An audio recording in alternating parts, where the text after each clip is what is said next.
Hi friends, ఇవాళ నాకు పలావ్ తినాలనిపించిందని మా ఆయన గారిని తీసుకురమ్మంటే తీసుకొచ్చారు ఫ్రెండ్స్. ఇది కాకినాడ కోడి పలావ్ బానుగుడిలో ఫ్రెండ్స్. వావ్, చాలా బాగుంది ఫ్రెండ్స్. రీజనబుల్గా ఉంది. 130 రూపీస్ ఫ్రెండ్స్. బానుగుడి పీసెస్ కూడా బాగా వేశారు ఫ్రెండ్స్. వావ్, ఒక ఎగ్ కూడా వేశారు.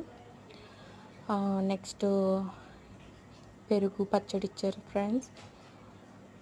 గ్రేవీ ఇచ్చారు. ఆనియన్స్, లెమన్ ఇచ్చారు friends. Okay friends, thank you. Like చేయండి, షేర్ చేయండి. బానుగుడిలో అయితే రీజనబుల్గా ఉంది ఫ్రెండ్స్. మన కాకినాడలో ఎంతమంది ఉన్నారో వెళ్ళి తినండి ఫ్రెండ్స్. Thank you. సపోర్ట్ చేయండి ఫ్రెండ్స్, ఫాలో అవ్వండి.